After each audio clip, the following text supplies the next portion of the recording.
반갑습니다. 소개한 대로 저는 그 임태순 선교사고요. 선교사로 태국에 한 17년 있었고, 이제 본부에 와서 한 4년. 그리고 이제 임기 마치고 지금 이제 안식월로 몇 개월 좀 공부하고 다음 사역을 준비하는 그런 가운데 있는데요. 청년들 집회에 이렇게 제가 와서 얘기하게 돼서 좋습니다. 제가 태국에 있을 때 청년들 중에 좀 원문도 혹시 있을지 모르겠는데 중등부가 태국에 그때 왔었거든요. 제가 얼굴이 다 변해가지고 기억이 안 나는데 혹시 있다면 좀 양해해 주세요. 제가 못 알아보는 거에 대해서. 저는 태국에서 그 운동을 가르쳤기 때문에 청년들하고 같이 지냈어요. 물론 이제 제 주사역은 모슬렘들 사역이었기 때문에 모슬렘들 개종한 가족도 있고 또 나이가 좀 청년을 벗어난 사람들도 좀 있었는데, 그러나 이제 운동하면서는 주로 이제 대학생 또래, 초기에는 고등학생들도 많았어요. 그래서 이 청년들하고 같이 지내서 제가 태국에서는 아주 청년들하고 늘 보냈어요. 그래서 제가 너무 늙었다. 아이들은 이제 저는 같은 느낌을 가져왔는데 그 친구들은 이제 제가 아저씨잖아요. 이제 뭐 그러니까 이제 그런 느낌을 가지고 생활했는데, 한국에 오니까 여러분은 잘 모르실 거예요. 한국은 확실히 나이 드신 분들이 많으세요. 태국은 길거리 가면 노인 애들이 별로 없거든요. 진짜 별로 없어요. 다 집에 계셔도 집에 계시고, 노인 문화가 별로 없어요. 아마 주로 후진국들이 그럴 텐데, 우리나라는 이제 노인 문화도 발달돼 있고, 또 이 사회적으로도 노인들이 이렇게 활동할 수 있는 그런 분위기예요. 뭐 지하철 또 닭봉짜고 이러니까 더 그런 것 같고, 문화 자체가 그래요. 그래서 한국에 오니까 내가 그렇게 늙은 거 아니구나 그런 생각이 드는데, 태국에 있을 때는 청년들하고 있어가지고 늘 제가 너무 나이 먹었다는 게 아쉬웠는데 하여튼 그랬습니다. 하여튼 오늘 제가 좀 나누려고 하는 거는 선교지에서 제가 만났던 현지 형제자매들 그들의 간증 중심으로 제가 오늘 나누려고 하는데요. 저희 한국의 우리 기독교가 더 왕성하지만 이 간증의 주님을 따라가는 다이내믹은 선교지도 굉장히 다이내믹하거든요. 또 특별히 이제 핍박이 있고 이런 상황에서 예수 믿는 사람들의 얘기는 상당히 다이내믹합니다. 그들을 통해서 하나님 일하시는 것들을 우리가 많이 볼 수 있는데, 제가 이제 한국에 와서 저희 아이가 지금 이제 대학을 졸업하고, 큰 애는 딸인데 대학을 졸업하고 이제 지금 대학원을 가려고 하고 있어요. 작은 아이는 이제 지금 군대 갔다 와서 남자아이인데 3학년 이번에 복학을 하는데, 지금 큰 아이가 작년이든가요?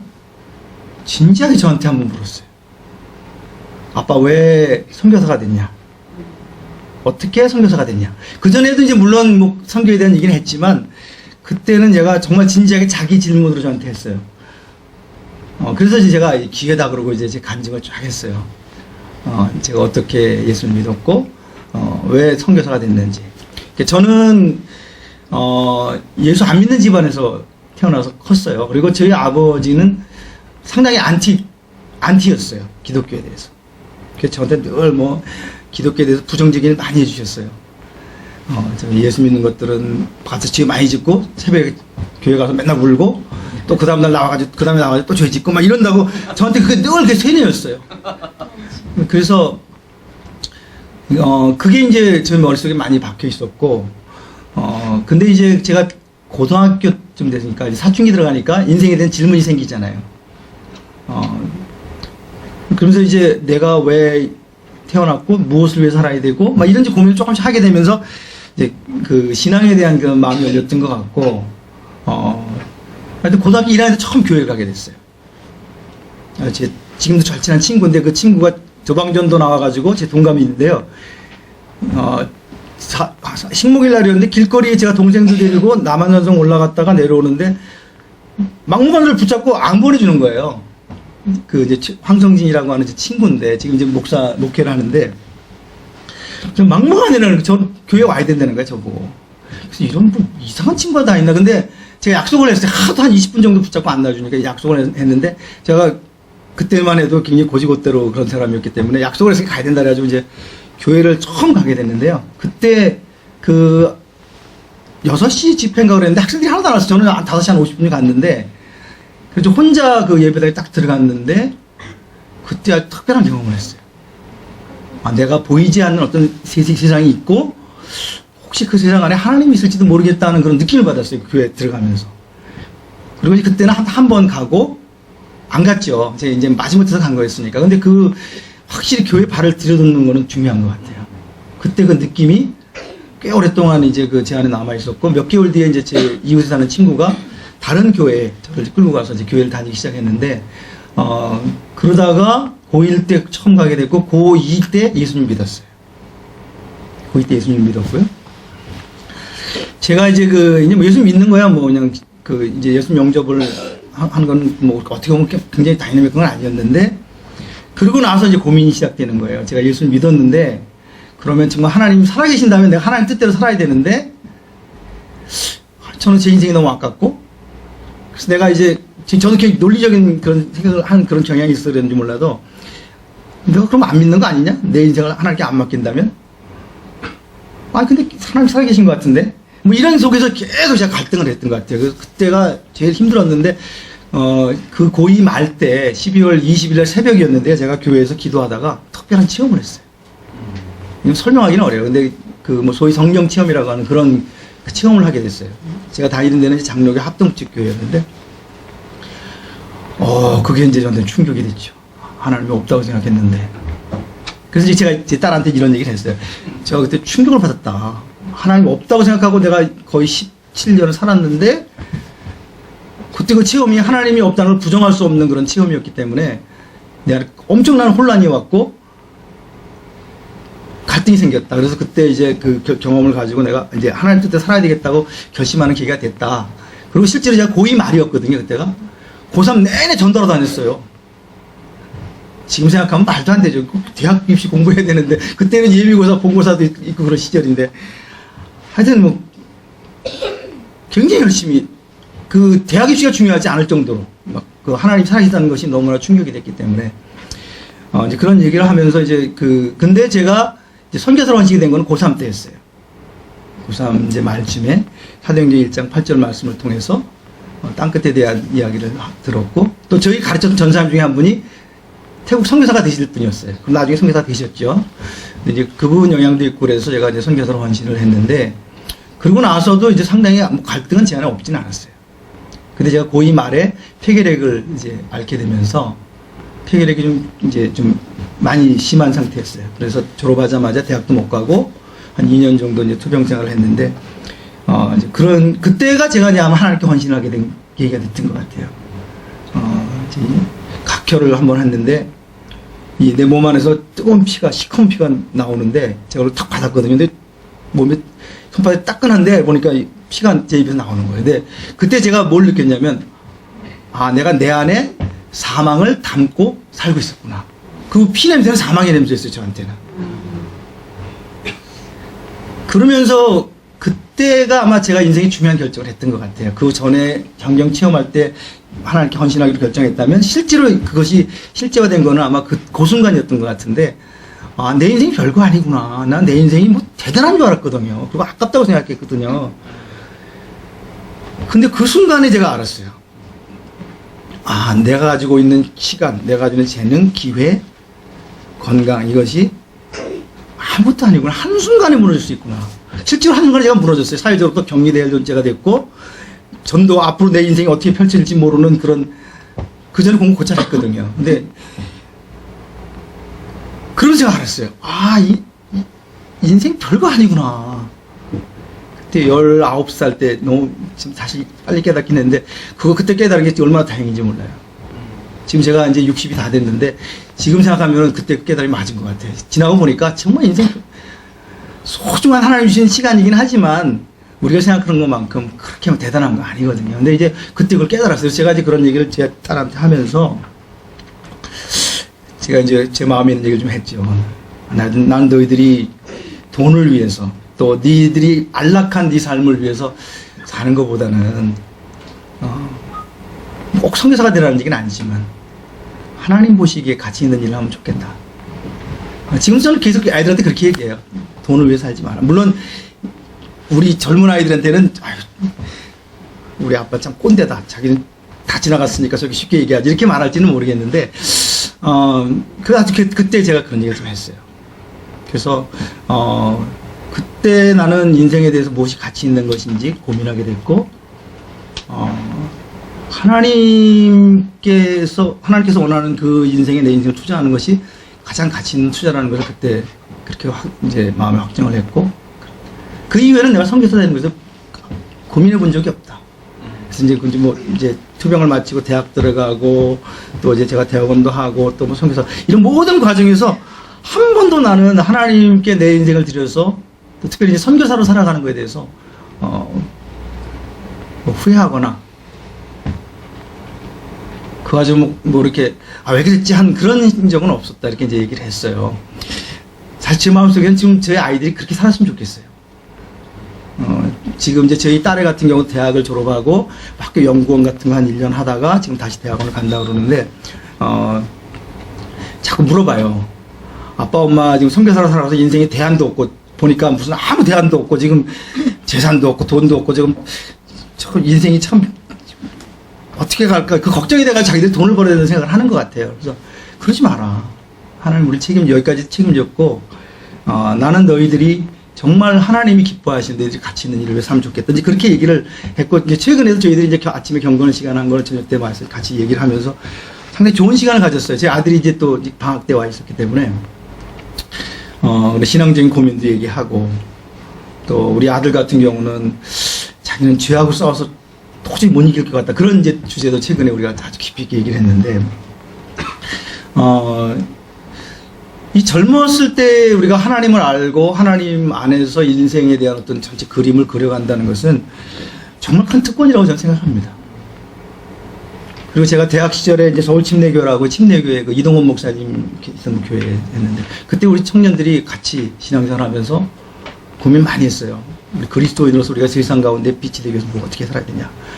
뭐 하여튼 뭐 예를 들면은 우리가 결혼 문화도 바꿔야 된다. 그래가지고 뭐 저 같은 경우는 부모님한테 우리 부모님한테 일체 얘기 안 하고 우리끼리 다 하고, 양복도 제가 동대문에 가서 6만 원짜리 양복 결국은 못 입었어요. 그 다른 목사님이 자기 여보 빌려줬는데, 뭐 그런 식으로 우리는 일체 이제 문화를 바꿔야 된다. 그리스도인으로서 뭐 세상 우리가 거슬러 가야 된다.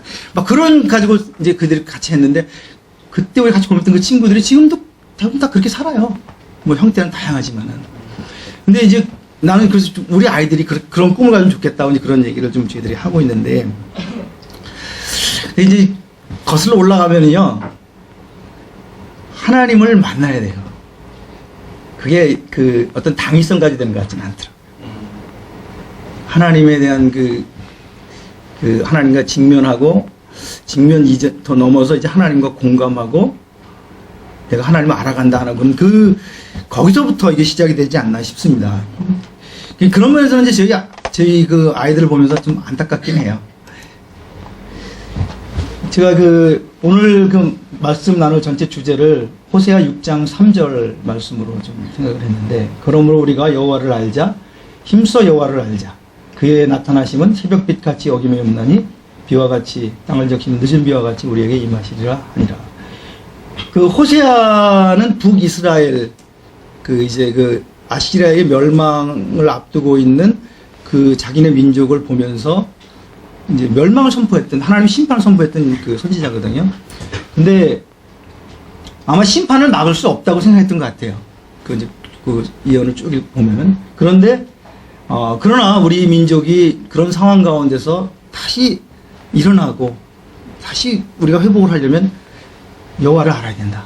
이제 그렇게 이제 얘기를 이 선포를 한 것으로 보입니다. 근데 여기서 이제 우리 알지만 이 히브리 개념에서 안다 하는 것은 지식적인 알은 아니에요. 우리가 안다 그럴 때는 경험적으로 안다 그런 뜻이죠. 내가 우리 미국 대통령이 누구죠? 트럼프 대통령을 저는 알죠. 그러나 우리가 서로 경험적으로 아는 건 아니잖아요.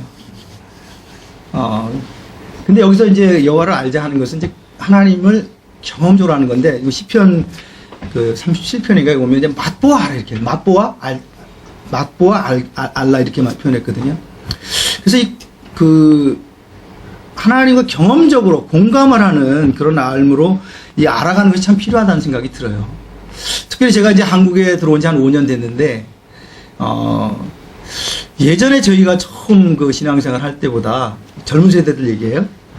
그 하나님을 안다고 하는 그 하나님을 체험적으로 알고 거기서 어떤 하나님을 공감해서 격정이 일어나고 어떤 이 생애에 어떤 중대한 결정들을 하는 그런 알미 지금 많이 약해졌다는 느낌이 들어요. 저희 아이를 봐도 그래요. 모태신앙으로 자랐기 때문에 좋은 점도 있지만 어떨 땐 좀 아쉬워요. 너무 이 격정이 없어. 인생의 어떤 본질적인 것을 딱 한번 던질 수 있는, 야, 내 인생 이거 바쳐도 아깝지 않아. 이런 그게 없다는 게 너무 아쉬워요. 근데 이제 여호와를 안다 할 때 이 알미라고 하는 것은 하나님을 체험적으로 또 하나님과 소위 sympathize 한다고 그러잖아요, 영어로. 같이 공감이 되는 하나님의 그 움직임, 마음이 내 마음과 같이 이렇게 해서 어우러지는 그런 의미에서 이제 알을 이야기한다고 볼 수 있어요. 저는 그 알미라고 하는 차원에서 베드로를 좀 생각을 해봅니다. 주님을 부인한 자에서 죽음을 불사한 전도자로. 이게 이제 베드로랍니다. 저도 인터넷 찾은 건데 아마 이 열쇠를 들고 있는 게 아마 그 상징인 것 같아요. 예수님이 이제 신앙 고백을 했을 때 그 열쇠를 준다고 그랬으니까 그 의미 같은데, 베드로는 뭐 우리가 알지만 그 마태복음 26장에도 보면은 예수님 부인했잖아요. 3년을 같이 있었는데 저는 베드로가 예수님 몰랐다고 생각하지 않아요. 예수님 알았다고 생각해요. 3년을 같이 지냈는데 뭐 모를 수가 없죠. 근데 결정적인 순간에 갔을 때 그가 저주하며 맹세하여 이르되 나는 그 사람을 알지 못하노라. 결정적인 순간에 베드로는 물론 죽음에 대한 두려움 때문에 그랬겠죠. 그렇지만 그 저변에는 진정한 의미에서 자기의 모든 것을 바칠 정도로 그분을 알지 못했던 거예요.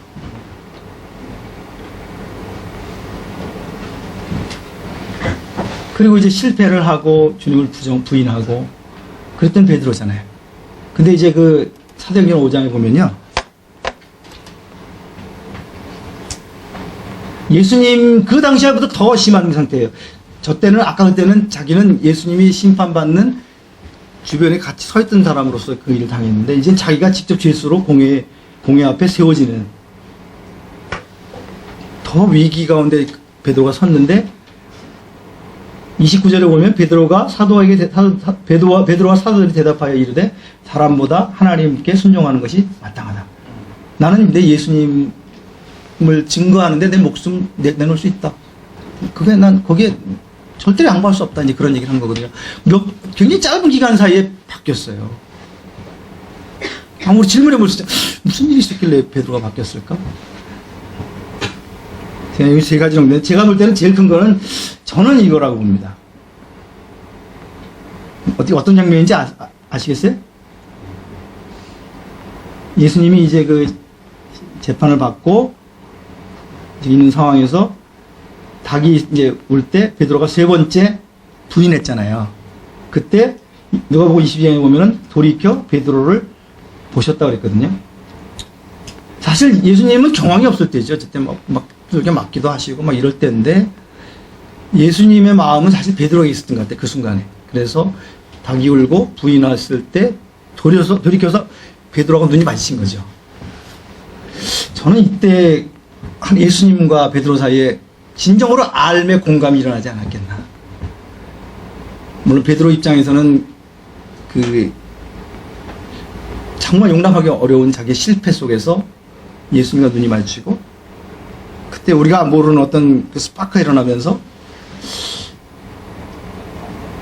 베드로가 변한 걸로 그렇게 저는 생각합니다. 예수님께서 어떤 눈빛으로 껌껌해가지고 아마 작가도 그 예수님의 눈빛을 그리지는 않은 것 같은데 아마 불쌍히 여기는 마음으로 이렇게 보지 않았을까요? 야, 너 네 힘으로 뭐 다 하는 것 같지만 너 진짜 날 몰라. 난 너를 잘 알고 널 사랑해. 너를 정말 네가 부인하지만 난 여전히 너를 내 제자로 내가 생각해. 이런 그 눈빛으로 긍휼의 눈빛으로 봤을 것 같아요. 그 눈빛이 베드로가 진정으로 예수님을 알게 되는 그런 그 순간을 만들지 않았을까. 이 순간이 더 필요한 것 같아요. 저는 아까 제가 말씀드렸죠. 성령 체험도 그렇고, 또, 제 몸에 어떤 큰 그런 질병으로 인해서 제가 손으로 제 피를 받아내면서 느꼈던 그 순간 어떤 제 인생의 정광석처럼 일어났던 스파크, 그게 제 인생을 바꿨거든요. 그 이후에 한 40년을 그게 저를 바꿨어요. 그 순간이 필요한 것 같아요. 근데 그 순간에 대한 이 마음이 열려있지 않으면 우리가 진짜 예수님을 결정적인 순간에 부인할 수 있지 않나, 그런 생각을 제가 해보게 됩니다. 물론 이거 이후에도 베드로는 요한복음 21장에 이제 갈릴리호수에서 예수님 또 만난 거, 예수님이 내가 날 사랑하냐 질문하신 거, 또 오순절 때 이제 그 성령이 임하셔서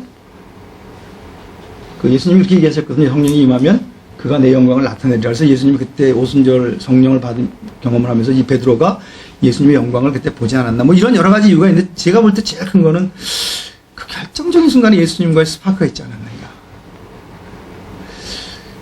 제가 제 아이들한테도 물어봤어요. 스파크 있었냐? 그랬더니 둘 다 있다고 그러긴 하더라고요. 제가 삶을 봐가지고는 별로 모르겠는데.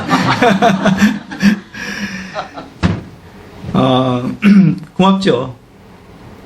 주님과 자기가 만났던 순간에 대해서 분명한 고백을 했다는 게 너무 고맙죠. 그래서 이 주님을 알아가는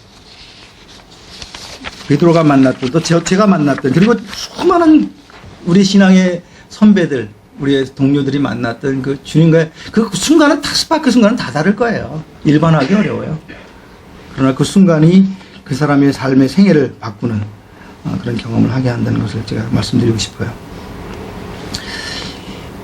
저는 요즘처럼 이 기독교에 대해서 적대적인, 그건 우리나라만이 아니라 전 세계적인 현상일 것 같은데, 그래도 여전히 수많은 사람들이 그리스도 안에서 이렇게 주님을 따르고 이렇게 하는 데는 그 스파크들이 곳곳에서 지금도 일어나고 있기 때문이라고 생각합니다.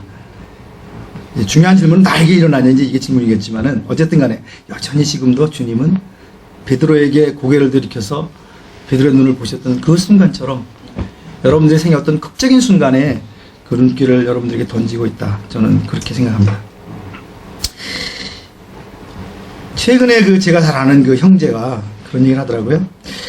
형님, 우리가 했던, 예전에 우리가 했던 그런 격정적인 그런 거는 특별한 경험만 주시는 거 아니냐. 우리 한국 사회 요즘 그런 거 기대하기 좀 어렵지 않냐. 이런 얘기를 제가 해서 제 생각을 해봤어요. 그 하나님 바뀌셨나? 저는 하나님 바뀌지 않았다고 생각해요. 우리가 바뀌었죠. 우리가 바뀌었죠.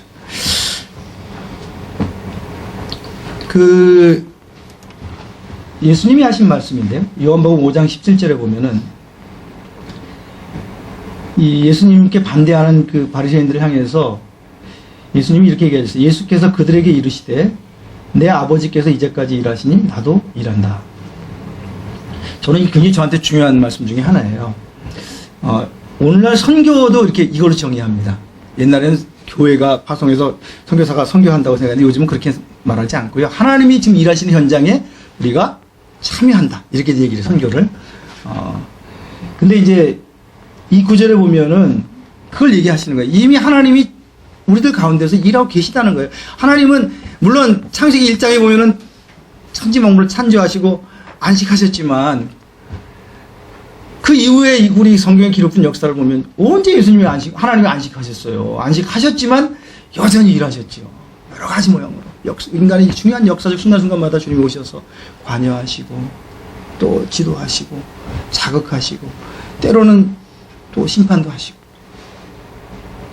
지금도 우리 가운데 일하신다는 거죠. 근데 이 개념이 굉장히 중요한 것 같아요. 지금 우리 가운데 주님이 일하고 계시니까 내가 그분을 바라보는 거하고 하나님 다 창조하고 저 안식하시니까 이제 내가 내 힘으로 해야지 이렇게 하는 거하고는 완전히 세상을 바라보는 또 신앙을 바라보는 관점이 다른데 저는 지금도 주님이 일하시고 계신다고 생각해요.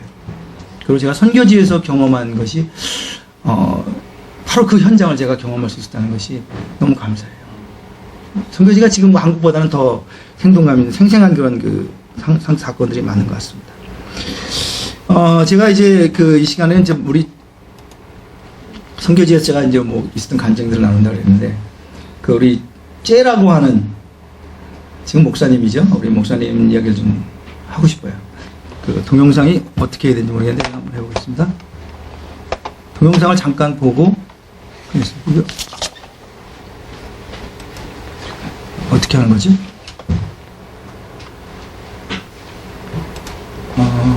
예. 우리 지금 목사님이신데요. 이제 제 형제의 소리가 안 나네? 보신 분도 있을지 모르는데 잠깐 보고 얘기를 하겠습니다.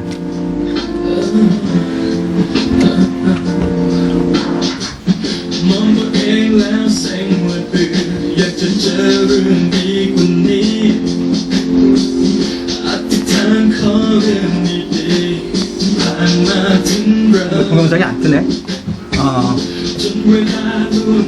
여기는 되는데 이게 안 떠요. 이게 안 떠요. 죄송해요. 이게 이 장면이 아닌데.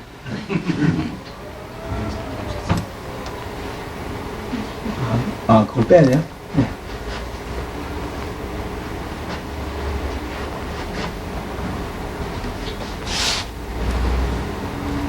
여기서 또 보시죠. 음악은 다 들으셨으니까.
Time to me.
여기 하면 되나? 이게 어디로 가버렸네.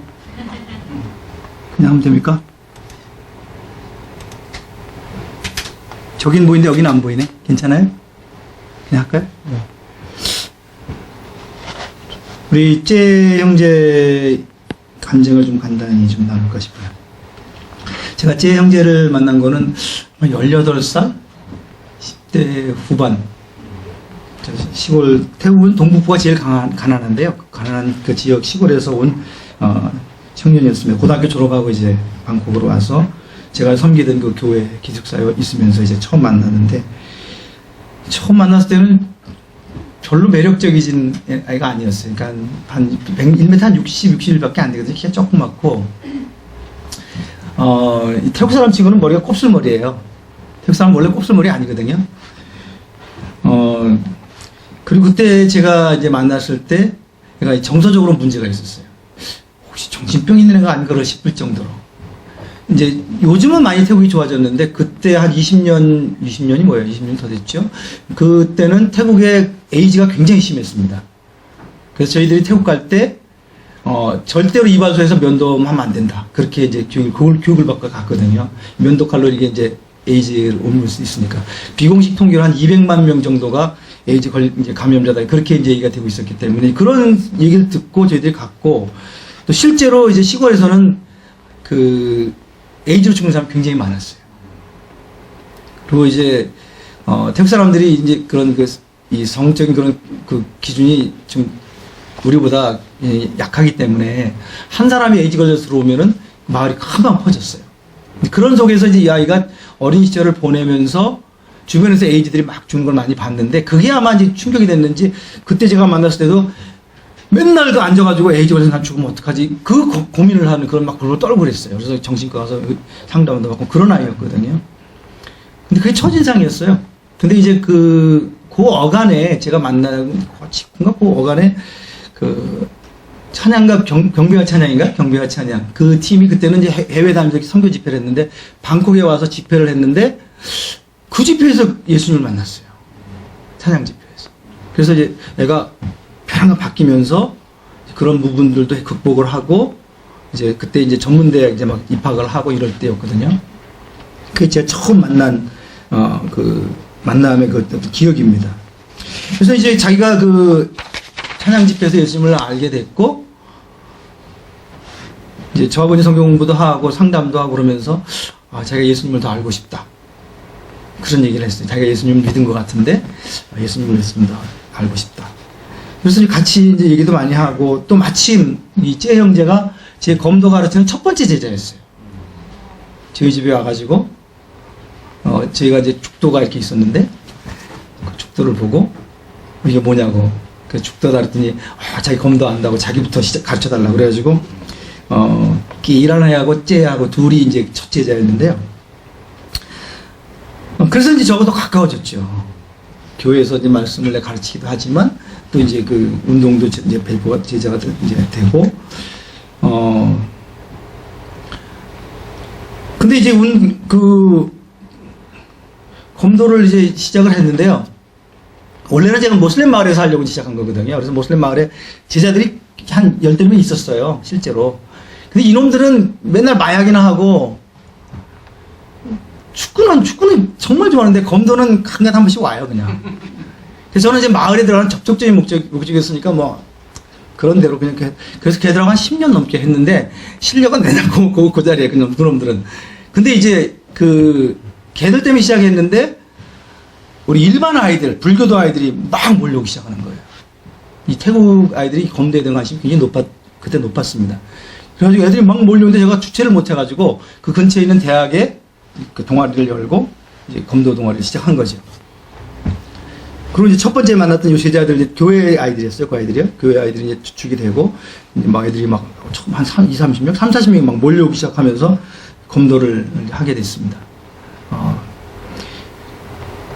그래서 이제 검도 사역을 공활을 하고 뭐 이렇게 하니까 이제 이제 태국 안에서도 저희 그룹이 굉장히 컸고, 또, 뭐, 어떻게 보면 제가 주도를 해가지고 이제 태국 최초의 검도 대회도 열리고 그랬어요. 2002년이었는데요. 이제 지금 태국에도 큰 검도대회가 두 개거든요. 프렌십 검도대회가 토너먼트가 있고 이제 챔피언십 토너먼트가 있는데 프렌십 같은 경우도 이제 그 저를 중심으로 이렇게 주도해서 그 시작이 됐어요. 그러니까 뭐 이제 우리 선수 아이들이 했고 이제 우리 아이들 주도를 해서 이렇게 했는데 그 첫 대회는 일반 공영방송에도 나왔어요. 채널 일반 뭐라 그러죠? 공중파 그 스포츠 뉴스에도 나오고 굉장히 그 센세이션을 일으켰는데 어쨌든 그렇게 하면서 검도사기 시작이 됐고 이제 형제가 거기에 주축이었어요. 그래서 잘하지는 못했어요. 운동신경인데 키도 작고 뭐 그러니까 이제 그러다 정서적으로도 좀 집중력도 떨어지고 그러니까 검도는 이 집중력이 굉장히 중요하거든요. 잘하지는 못했는데 어쨌든 주축이 돼서 그렇게 진행이 됐는데 그게 99년 2000년 초였어요. 근데 이제 2002년 3년 제가 안식 2년 왔다가 들어가고 이제 2004년에 동남아 검도대회가 이제 있었어요.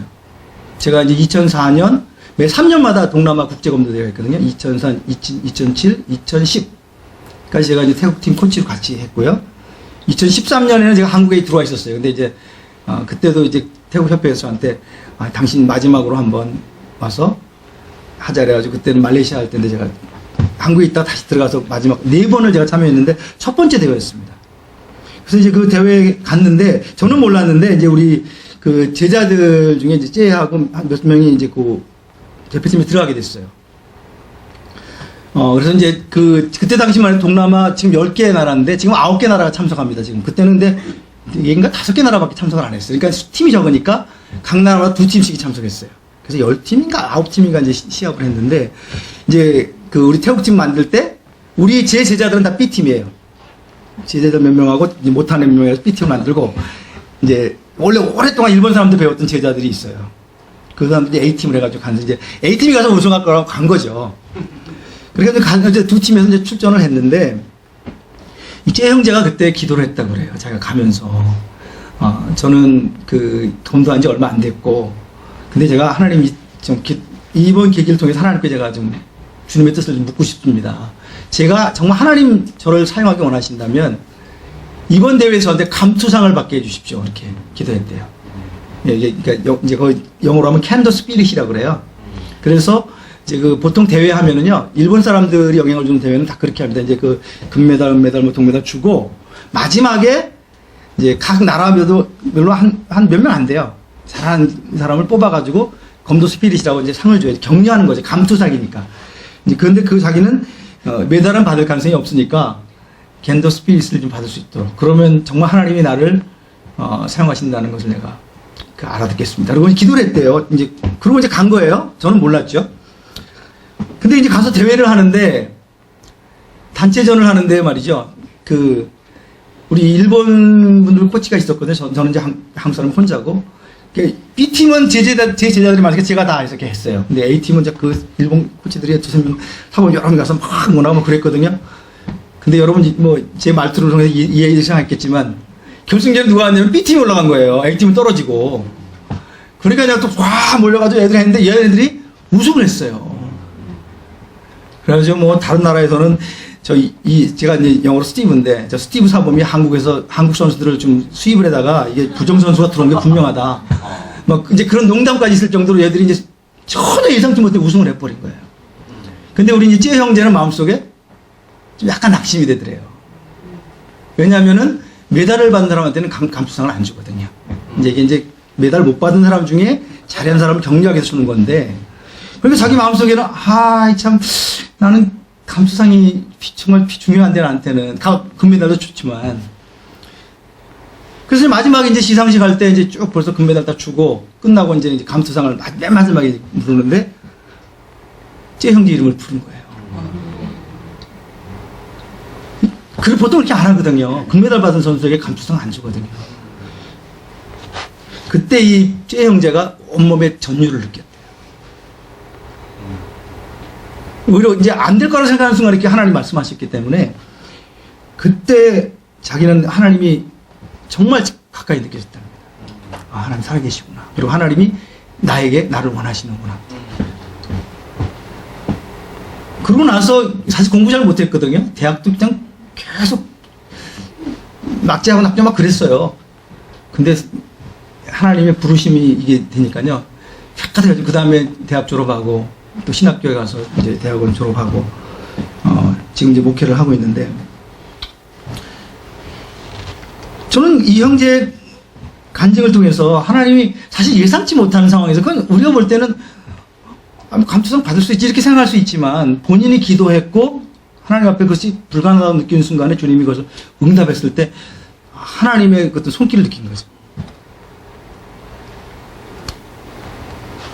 뭐 그 이후에도 아주 활약이, 아까 동영상 잠깐 나왔지만 2004년이고 3년마다 한 번, 2007년은 태국이 주최국이었어요. 거기서 단체전도 우승하고 개인전도 우승했어요. 검도 선수는 굉장히 작은 키예요. 61밖에 안 되니까.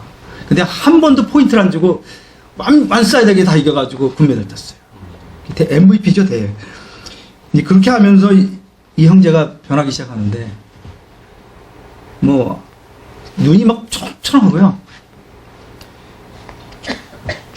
지금은 이제 그 제가 같이 섬겼던 그 교회, 프라슬리 처치라고 하는데요.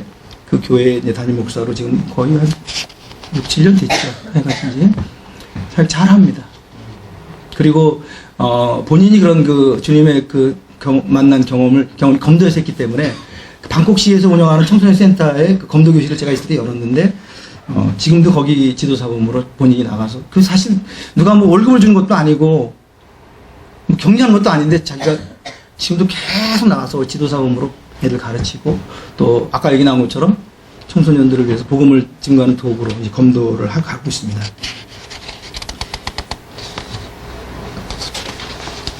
재작년에도 동남아 대회가 있었는데, 2016년, 그렇죠, 16년. 거기 나와서 그 노장인데요. 이제는 나이가 30이 훨씬 넘었으니까요. 그 단체전 나와가지고 은메달 따고 그랬어요. 지금도. 목사님인데 지금도 열심히 해요. 저는 이 형제를 보면서 하나님이 사실은 약한 자를 들어 강한 자를 부끄럽게 하신다고 그러셨는데, 참 연약한 한 형제를, 그를 통해서 하나님의 영광을 기대하셨기 때문에 이 형제를 만나주고 그 삶에 깊은 삶의 스파크를 주고 변화를 주고, 앞으로 어떻게 주님을 더 사용하실지 모르겠지만 참 귀하게 이렇게 사람이 변화되는 것들을 제가 보면서, 지금도 하나님 살아계시구나, 그리고 하나님은 하나님의 사람들을 불러서 하나님의 일들을 이루시는구나 하는 것들을 보게 됩니다. 지금도 이제 우리 선교사님 중에 한번 치앙마이 고아원도 있고, 이제 그런데 거기 가서도 계속 가르치고, 하여튼 청년들 사역을 위한 도구로 좀 사역을 하고 있습니다.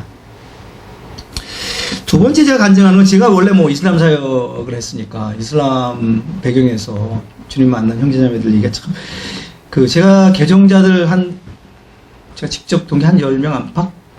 근데 이제 제가 만난 분들은 전부 다 특별하게 하나님을 만났어요. 그렇지 않으면 또 이슬람에서 예수 믿기 힘듭니다. 그래서 인간적인 방법으로 주님 믿기 힘든 그 사람들을 주님 만나주신 이야기들이 참 많은데, 그 얘기를 하나 좀 제가 나눌까 싶어요. 특별히 이슬람 배경에서 예수 믿는 건 힘듭니다. 뭐 여러분 많이 들으셨죠? 이슬람에서 예수 믿기 힘든다는 거. 특별히 태국 같은 경우는 이 불교가 주류고 이제 이슬람이 소수민족이에요. 주로 이제 인종적으로도 말레이 민족이거든요. 그리고 불교도에 의해서 굉장히 핍박을 많이 당했어요. 많이 죽임도 당하고, 지금도 남쪽에서는 뭐 계속 서로 죽이는 그런 상태인데, 그래서 이제 예수 믿기가 어렵습니다. 그리고 예수 믿은 사람들이 생존하기도 어렵고, 물론 제가 일했던 중부태국은 조금 나은데, 그런 상황에서 예수 믿는 사람들이 생겨날까? 그게 저는 처음에는 불가능한 것처럼 느껴졌어요. 한 500만 명 중에 제가 갈 때 한 100명 정도 개종자가 있었거든요. 근데 과연 이 사람들 속에서 예수 믿는 사람 생길까? 이렇게 타이트하게 그 사람들 공동체로 똘똘 뭉쳐있고, 감시하고, 예수 믿으면 그냥 잘라버리고 이렇게 하는 상황에서 정말 예수 믿는 사람 생길까? 이렇게 이제 생각을 많이 했는데, 그러나 사실 하나님은 하십니다. 그리고 지금 최근에는 제가 떠난 다음에는 더 많은 사람들이 예수님을 이렇게 믿고 변화되는 그런 소식들을 듣는데, 이제 그 가운데 특별히 자매들이 이제 많았는데요. 이게 어떻게 해야 되나? 제가 이게 참 죄송합니다. 이 컴맹이라.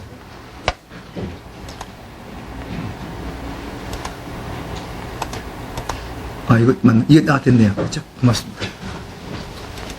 이거는 다 지나갔는데 이 싸라고 하는 자매입니다. 한의싸 이름 원래 풀네임은 한의싸인데요. 태국 사람들은 이제 그 마지막 앞 글자나 뒷 글자를 해가지고 별명을 부르니까 이제 싸라고 부르는데 이 자매 간증을 좀 제가 좀 소개를 할까 싶어요. 이 자매는 태국 말레이시아 국경 지역의 빠딴이라고 하는 지역 출신입니다. 거기는 이제 그 지역 전체가 말레이 사람들이 이제 주종족이고 말레이 사람들은 모국어가 빠딴이라고 하는 말레이 말이에요. 태국 사람이지만 태국말도 하지만 말레이 말이 자기 모국어고 태국말은 이제 그 다음 두 번째에 오는데요. 그 지역 출신이에요. 그리고 이제 아버지도 모슬렘 지도자고요. 특별히 보니까 이슬람, 저희 태국 말레이계 모슬렘들은 이제 할아버지들이 많이 이제 신앙교육을 시키더라고요. 우리나라도 그렇게 하면 좋을 것 같아요. 이제 할아버지들이 데리고 이제 아이들을 신앙교육을 시켰는데, 이제 5살, 6살 때부터 이제 라마하시라고 그러는데, 태국에서는 살라하시라기도 하고, 아침에 하루에 5번 기도하는 거 있잖아요.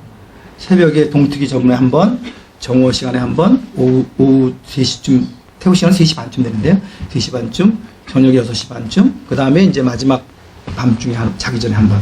그렇게 5번 예배인데, 그때부터 이제 5번 예배를 다, 그리고 이제 할아버지가 코란을 가르치고, 그렇게 했고, 한 10살에서 12살 사이 되면 이제 라마단을 시작합니다. 한 달에, 이제 1년에 한 달을 금식하는 거죠. 아침 한 4시 반부터 저녁 6시까지 이제 금식을 하는 건데, 밤에 먹으니까 뭐 쉽다 이렇게 보는 분들이 있는데, 실제로는 쉽지 않아요. 낮에 굶는 게. 저희 애들도 그래서 한번 초등학교 고학년 때 한번 시켰는데, 하루도 못 하더라고요, 이놈들. 근데 아침, 근데 이제 10살, 12살 때 벌써 이제 시작을 했고, 굉장히 신앙적인 분위기에서 이제 자매가 컸어요.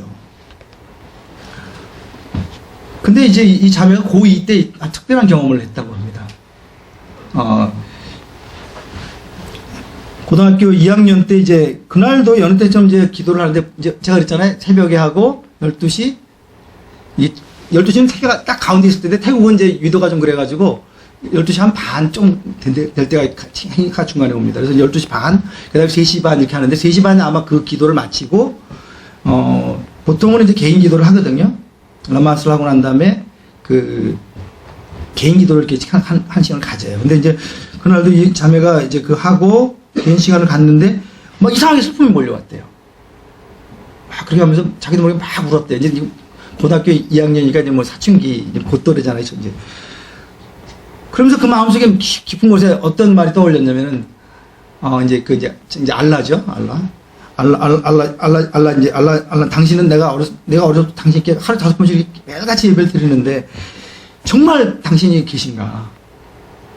내 예배를 받고 있는 건지 나는 모르겠다. 한 번도 내가 하나님을 느껴본 적이 없는데, 나는 매일같이 이렇게 성실하게 하는데, 그러면서 이제 막 하소연을 하면서 울었대요. 그리고 울고 나서 이제 마음이 이제 울적하니까 라디오를 틀었는데, 사실 태국 남쪽에 쏘는 FEBC 방송은 하루에 짧은 한 2시간? 4시간 짧게 해요. 이게 돈이 들어가니까. 그렇게 하는데, 그때 그게 아마 연결이 됐던 모양이에요. 그래서 라디오를 듣는데, 음악이 나오고, 음악이 끝날 때쯤에서 이제 거기 이제 사회자가 성경을 읽어주는 거죠. 어떤 구조를 읽어주는데, 마태복음 11장 28절. 수고하고 무거운 짐진 자들아, 다 내게로 오라. 내가 너희를 쉬게 하리라. 나는 마음이 온유하고 겸손하니 나의 명예를 메고 내게 배우라. 그리하면 너희 마음이 쉼을 얻으리니. 그 말씀을 읽어줬는데, 그 말씀을 들으면서 자매가 그렇게 생각했대요. 이 예수가 도대체 누구지? 어떻게 내 마음이 쉼을 주지? 나는 지금 너무 이렇게 인생이 막 노곤하고 피곤한데 어떻게 나한테 그런 쉼을 주지? 그렇게 생각을 하다가 이제 재능교육을 시키거든요, 이 사람들은. 이거 기독교 방송이지, 이거 들으면 안 되지. 그리고 이제 탁 껐대요. 근데 이 말씀이 살아있다는 게 맞아요. 이 말씀이 자매 안에 계속 때린 거야.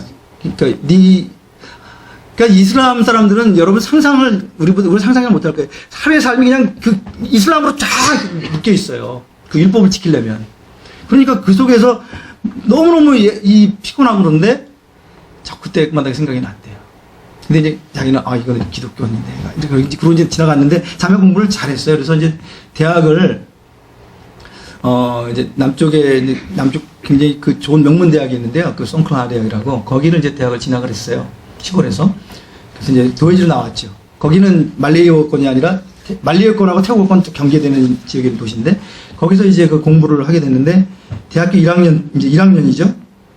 근데 자기가 굉장히 똑똑해요. 제가 봐도 굉장히 똑똑한데 이제 그 어느 날 캠퍼스에 한국 사람들이 와가지고 이렇게 왔다 갔다 하더래요. 근데 이제 제가 들어보니까 이제 코리안 아메리칸들이었어요. CCC 코리안 아메리칸들인데 단기 선교로 온 거예요. 이제 와가지고 이제 애들 대학생들 만나서 영어로 막 얘기를 하고 영어 뭐 이제 프랙티스도 하고 그리고 마지막 날 아마 이제 초청 파티 같은 거 이렇게 보통 하거든요. 근데 이제 얘를 초청한 거예요. 그러니까 이제 1학년이니까 영어에 대한 관심도 있고 그러니까 이제 그 모임에 갔는데 알고 보니까 기독교인 모임이었던 거예요. 그러니 막 나와서 간증도 하고 막 이제 모슬림들 굉장히 분노하거든요. 그런 상황을 하면. 속에서 데려왔다 이런 생각으로. 근데 이제 그때 간증 나누는 것 중에 예수님의 그 성경 구절 그대로 인용했는지 모르지만 그 성경 구절 그 내용과 비슷한 간증을 한 거예요.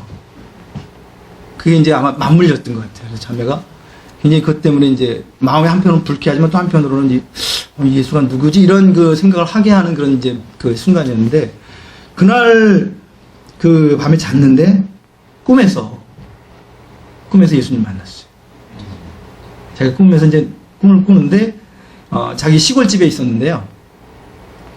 그 시골집에 있었는데 이제 마당에 문을 열고 마당이 있고 저 대문이 있고 바깥이 있었는데 대문이 열려 있었는데 그 바깥에 어떤 남자가 하얀 옷 입으니까 굉장히 뒤에 밝은 빛이 있는데 얼굴은 보이지 않지만 그 어떤 남자가 서서 자기를 이렇게 손을 내서 오라는 것 그런 표현 이제 그 상황이었고 자기는 이제 방에서 일어나서 나가려고 그러는데 엄마가 꿈속에서 엄마가 얘야 가면 안 된다 가지 마라 막 그랬대요. 그리고 자기가 그래도 그래도 난 저분한테 가고 싶어요 이러고 막 나가는데 문지방에 발이 걸려가지고 막 몸부림치다 깼대요. 그러니까 우리 같으면은 꿈꿨나 보다 이렇게 생각할 텐데 이슬람은 안 그래요. 그 꿈을 통해서 하나님의 그 계시가 임했다고 봐요. 하나님이 이제 그런 계시까지는 아니지만 또 하나님이 말씀했다고 생각하는 그런 경향이 있어요. 꿈을 굉장히 중시하거든요. 그래서 이 자매가 너무 충격을 받은 거예요. 예수님이 날 찾아왔었구나. 그래서 이제 그 학교 이제 대학 기숙사에 있었으니까 다른 기독교인하고 기독교인 이제 학생이 찾아가서 야, 나 이런 꿈을 꿨는데 이게 니네가 믿는 예수 혹시 아니냐 이제 그런 얘기를 했는데 이제 그 받아준 그 기독교인이 조금 약간 좀 무식한 기독교인이었던 것 같아요. 그냥 그렇게 딱 얘기해주면 되는데 그런 것 같긴 한데 잘 모르겠다. 그러면서 자기 성경책을 줬대요. 신약만 있는 성경책이었던 것 같은데. 그리고 자기 방에 와가지고 이제 그 무슬림들은 서로 감시를 하기 때문에 보지는 못했는데 이제 몰래 친구들이 없을 때 성경을 폈는데 그 사람의 간증을 보면 요한복음 8장을 제가 폈다고 그러더라고요. 요한복음 8장 12절 보면은 어떤 구절이 있냐면은 예수께서 또 말씀하여 이르시되 나는 세상의 빛이니 나를 따르는 자는 어둠에 다니지 아니하고 생명의 빛을 얻으리라. 그냥 우연히 성경을 열었는데 그 말씀이 근데 그 레마라고 그러잖아요. 레마 말씀이 살아서 확 다가오는 그런 것처럼 이 말씀이 나는 세상의 빛이라고 하는 그 예수님의 말씀이 확 다가오면서 이 자매가 어떤 그 주님의 어떤 강한 임재를 느낀 거예요. 그래서 개종을 했어요. 자매가 스스로. 그리고 이제 그다음부터 이제 CCC 모임을 한 몇 개월 참여 그때는 제가 몰랐어요. 근데 지금 그때가 한 2, 3개월 됐을 텐데 저희가 매년 태국 남쪽에서 회의가 있거든요. 근데 이제 몇 개월도 안 되었겠군요. 그러니까 그때가 뭐 초기니까. 근데 이제 저희 모임 때 이 자매가 와서 간증을 했어요. 저희 그 사역자들 데서. 근데 이제 제가 이제 태국어 날 지켰는지 모르겠는데, 근데 태국어 이 자매가 태국어 말레이 말은 제가 모르니까요. 태국어를 하고 제가 영어로 이렇게 통역을 하는 일을 했는데, 그래서 제가 알게 됐어요. 근데 이제 그러고 나서도 이제 저희는 이제 제가 이제 개정자 형제자매들하고 같이 교제를 하고 있었기 때문에 같이 연결을 해주고, 같이 이제 이 형 자매를 이제 돕는 그런 관계가 시작이 됐는데, 몇 개월 안 되어서 가족들이 알게 된 거예요. 태국 남쪽은 굉장히 위험하거든요. 지금도 여러분 그 기사 같은 데 보시면요. 태국 남쪽 굉장히 위험합니다. 근데 그래서 자매가 거기를 못 다니고 방콕으로 올라오게 되면서 저희들하고 한 4, 5년 있었는데요. 그 만남 이후에 이 자매는 하여튼 모든 것을 다 끊고 물론 가족들이 뭐 지원을 안 했으니까요. 방콕에 와서 허드렛 일 하면서 아르바이트해서 대학을 나중에 졸업했어요. 그렇게 해서. 뭐 자존심도 세고요. 뭐 저희들 도와달란 말도 안 하고 자기가 다 해가지고 대학을 졸업을 했는데, 이 대학을 이제 방콕 남쪽에 있을 때 아마 만났는데 서울에 방콕에 올라와서도 CCC 그룹들하고 다시 교제를 했는데 저하고 이제 성경공부를 했지만 CCC 그룹도 같이 교제를 했는데 그때 아마 단기 선교로 왔던 그 뉴질랜드 형제랑 어떻게 알게 돼가지고 그 형제가 굉장히 적극적으로 대시를 했나 봐요. 그래서 이제 둘이 사귀게 됐는데 지금은 이제 오클랜드에 살고 있습니다. 근데 이제 그렇게 되면서 이제 연애를 하게 되고 어쨌든 방콕에서 한 4년 정도 이제 대학 공부를 했는데요. 이제 자매는 이제 계속 숨어 있었죠. 가족들이 이제 발견할 수 없도록. 이제 그렇게 하고 이제, 본인은 이제 그렇게 느꼈던 것 같아요. 내가 어느 시점이 되면은 나는, 이 형제를 따라서 뉴질랜드로 가야 되겠다. 왜냐면 태국 위험하기 때문에. 그런 생각을 하고 있었던 것 같아요. 저는 그 정도까지는 몰랐는데. 그래서 대학을 마치고, 이제 그 자매가, 이제 그런 자기 진로를 고민할 때, 한 번 저를 찾아왔어요. 자기가 기도할 때마다 하나님이 너무 마음에 눌림을 주는데, 제가 어떻게 될지는 모르지만, 주님이 제 마음대로 주시는 마음은 가족들에게 가서, 내가 왜 예수님을 따를 수밖에 없는지를 나누라고 자꾸 그러시는데, 그리고 제가 지금 교제하는 형제랑 만약 결혼하게 되면 더 이상 가족들을 만날 수 있는 기회가 없을 것 같은데, 내 고향에 갔다 왔으면 좋겠다. 그건 이제 졸업할 때 그 어간이었어요. 저는 말렸습니다. 가서 죽일 수도 있고요. 자매가 완고하게 그를 거부하면 죽일 수도 있고, 최악의 경우, 그 다음 경우는 강제로 결혼을 시켜요. 무슬림 남자한테.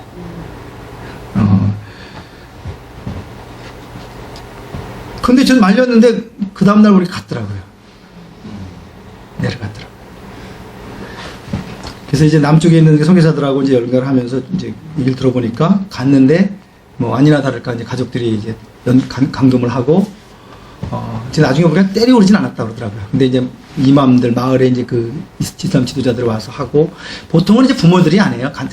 이제 뭐 삼촌이나 뭐 이런 사람들이 와서 이제 하는데, 굉장히 해코지를 하는데, 하여튼 굉장히 그런 그 위험 가운데 일주일 가까이 있었던 것 같아요.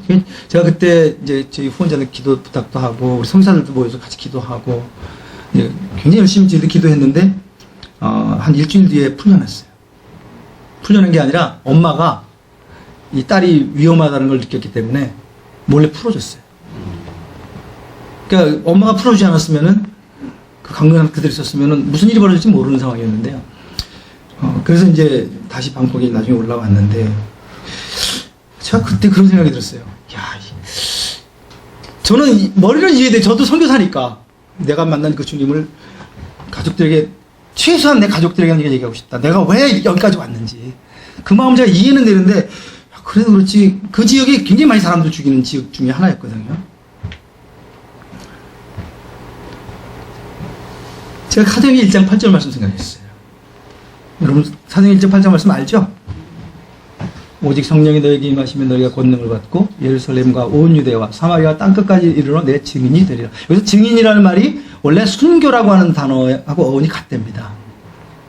그래서 우리가 믿는 바, 내가 경험한 바, 내가 믿는 바를 증언하기 위해서 난 목숨도 내건다. 이런 의미가 여기 담겨 있다고 그러는데, 이 말씀이 생각이 났어요. 와, 이 자매가 뭐 가족들이 예수님 믿을 거라고 기대는 안 했던 것 같아요. 그 분위기에서는 뭐 예수님, 그렇지만 최소한 자기가 이 이야기를 가족들에게는 하고 가야지만 나는 근데 주님이 그렇게 막 마음을 누르셨나 봐요. 그래서 그렇게 갔는데, 제가 부끄럽더라고요.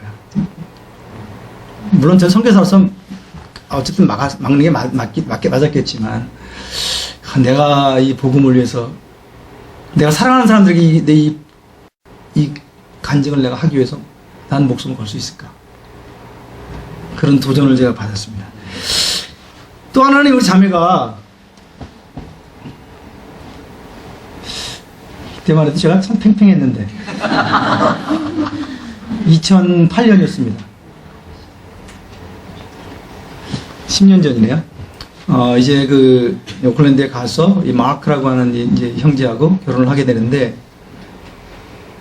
가족들하고 이제 다 끊어졌죠. 그리고 이제 가족들이 설사 안다 하더라도 뭐 이제는 버린 자식이니까요. 결혼식을 하는데 아무도 없잖아요, 먼 외국에. 그러니까 저희가 그때 안식년으로 말레이시아에 있을 때인데 이메일을 보내가지고 저보고 오라고 그러더라고요.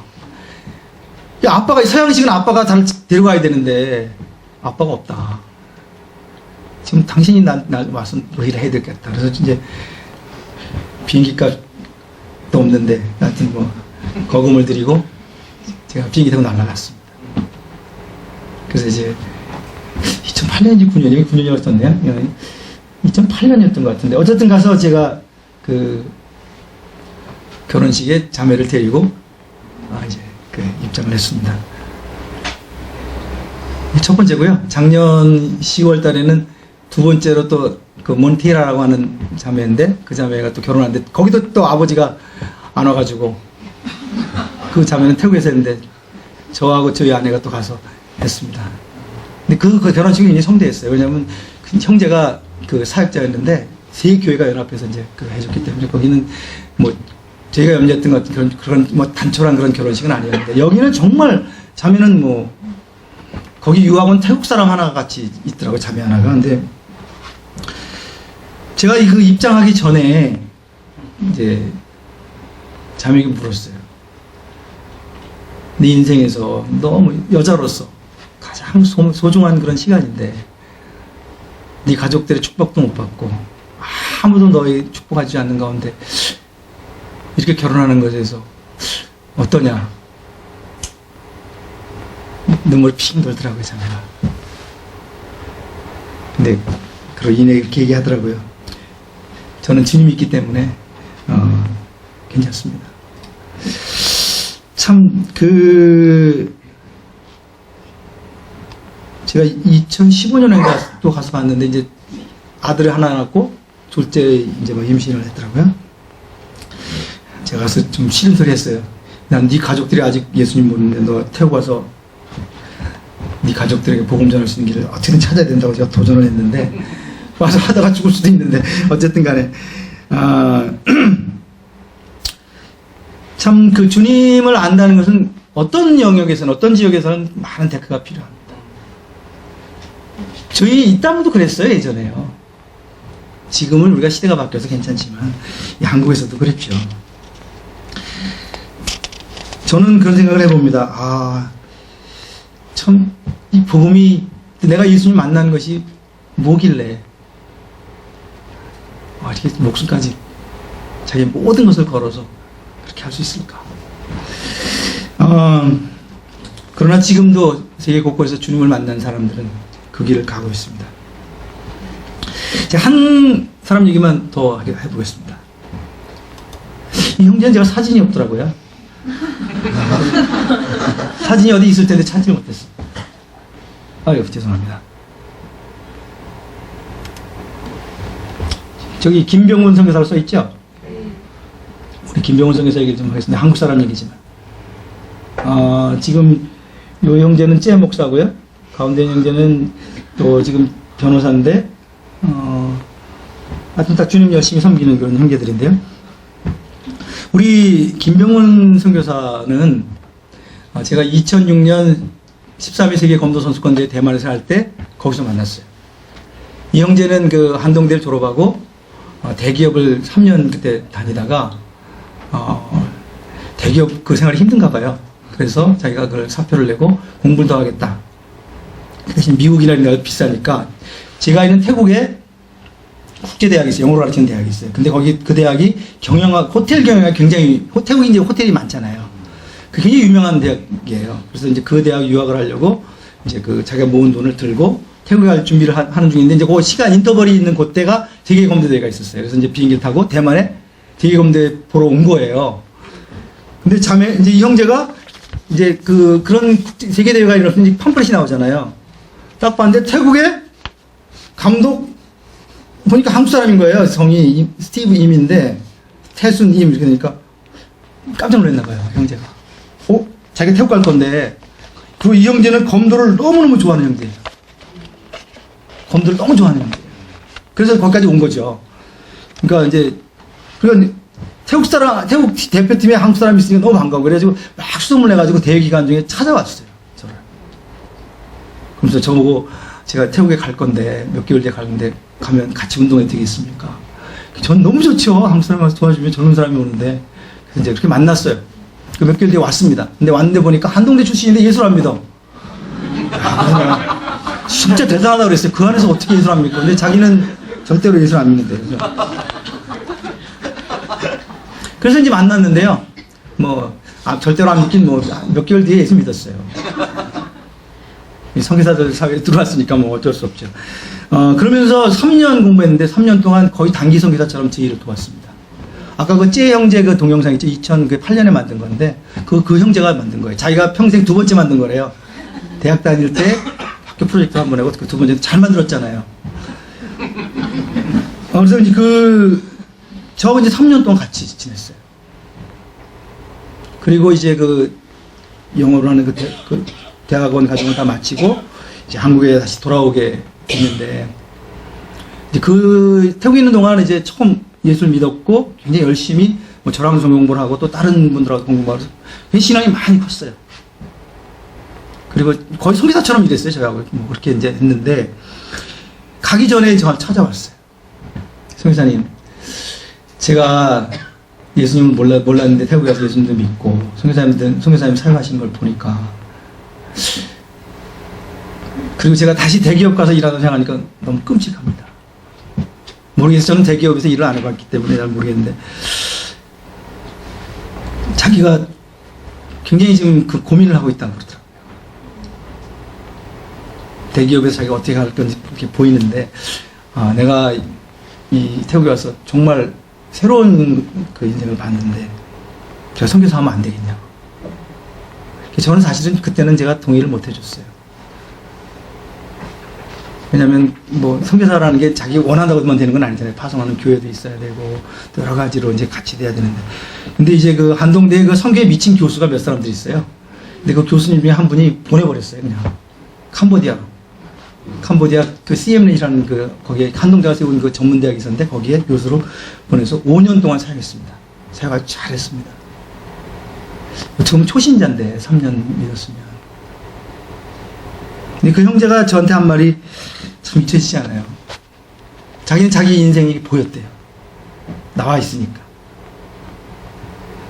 다시 대기업에 들어가서 자기가 어떻게 살아야 되는 게 보이는데, 과연 이것이 하나님이 나에게 원하는 삶인가?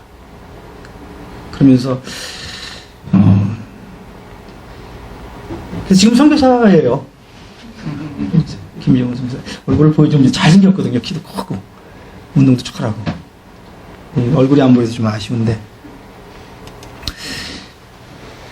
예수님이 천국을 비유하면서 마태복음 13장에 보면 이런 말씀하셨죠. 천국은 마치 좋은 진주를 구하는 장사와 같으니, 극히 값진 진주 하나를 발견하며 가서 자기의 모든 소유를 다 팔아, 자기의 소유를 다 팔아 그 진주를 사는 것과 같다, 천국은. 저는 이 형제를 보면서 이 말씀이 참 진리다, 그런 생각을 해요. 이 형제는 값진 걸 본 거죠. 그리고 그게 쉬운 일이겠어요? 쉬운 일이 아니잖아요. 그래서 그렇게 헌신을, 지금 이제 결혼해서 이제 아이가 하나 있고요. 지금 안식년 들어와서 지금 한국에 신학 공부를 하고 있는데, 주님을 만날 때 우리 삶의 어떤 틀이 확 바뀌는 경험들이 난 필요하다고 봐요. 과연 우리는 우리 주변에서 익숙한 사람들의 세계관, 그리고 내가 살고 있는 사회의 어떤 그런 틀 속에 갇혀 있잖아요.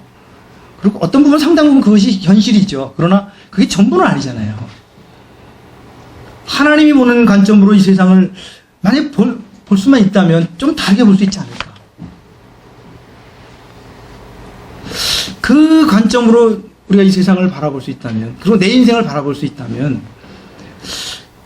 조금 더 다른 삶을 살아볼 수 있지 않을까. 그리고 나중에 내 인생을 이 여정을 다 간 다음에 나는 참 후회 없이, 그리고 내 인생의 마지막 날 주님 앞에 서게 될 때 정말 나는 이 하나님 보시기에 또 하나님 앞에서 내 자신에게도 참 보람된 삶을 살았다, 이렇게 말할 수 있지 않겠나 싶습니다. 뒤에 제 간증을 적어놨는데 이건 시간이 다 갔고요. 그 하나님 만남도 중요하지만 그 만남 이후에 그 소위 공감된 그 주님과의 관계를 가지고 동행하는 것도 중요하잖아요. 저는 그것이 어떻게 보면 저한테 더 소중했어요.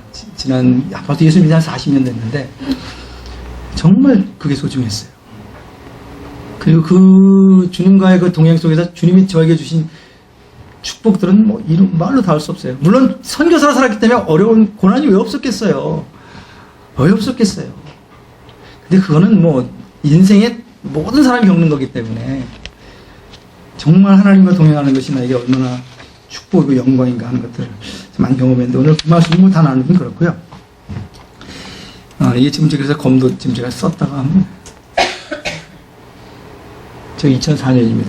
저 때만 해도 팽팽했는데 세계 검도 선수권대회 그때 제자들인데요. 가운데 있는 친구만 제 제자가 아니에요. 이제 그때 같이 했고,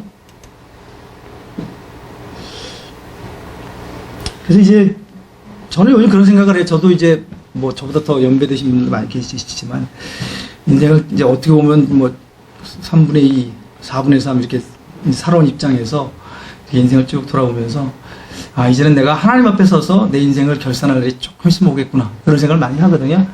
젊은 사람들은 감이 안 오겠지만. 그러나 성경은 분명히 우리 얘기합니다. 한 번 준 것은 사람에게 정해진 것이기 때문에 예외가 없습니다. 그때 우리가 정말 내 인생을 결산할 때 어떻게 살아온 것이 정말 가치 있는 것인가, 그것들을 한 날이 온다는 거죠. 마지막 마무리하면서 바울 이야기 좀 하고 내가 마칠까 합니다. 제가 이렇게 선교부 대표하면서 선교지를 많이 다녔거든요. 근데 제일 기억이 남는 게 로마에 갔던 거예요. 그때는 저희 신경 무슨 같이 안 가셨죠, 그때는. 예. 이제 저 이사님들 모시고 이제 1년에 한두 번씩 이렇게 선교지 방문하는데, 그때는 그 해에는 알바니아 코소보 방문 기간이었는데 비행기를 로마에서 갈아탔어요.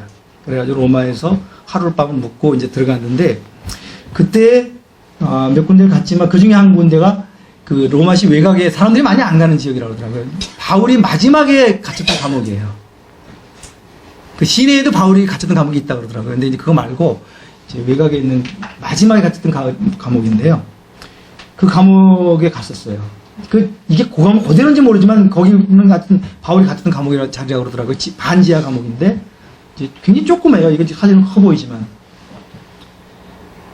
그래서 이게 바울이 이제 돌아가시기 전에, 순교하기 전에 마지막에 여기서 이제 자기 처형을 기다렸던 장소구나 하는 게 봤습니다. 그리고 이제 여기서 나오면은요, 이제 이쪽 감옥에 있는 쪽이 제가 이제 서 있는 쪽이에요. 제가 카메라를 찍은 건데, 핸드폰으로. 저쪽 끝에가 이제 교회입니다. 여기 보면은, 트레 폰타나 교회라고 되어 있죠? 새 샘물교회. 저기가 바울이 이제 처형된 장소예요. 가보면 이제 바울 처형을 썼던 그 바윗돌이 지금도 그대로 있더라고요. 하얀 바윗돌인데, 거기서 이제 바울이 죽었는데요. 바울이 이제 목이 잘려서 돌아가셨는데, 그 머리가 3번 튕겼대요, 이렇게. 그러면서 그 튕긴 데마다 샘물이 나왔다 그래가지고, 지금도 그 샘물이 나오는 것처럼 이렇게 해놨던데, 그래서 그걸 기념한 교회예요.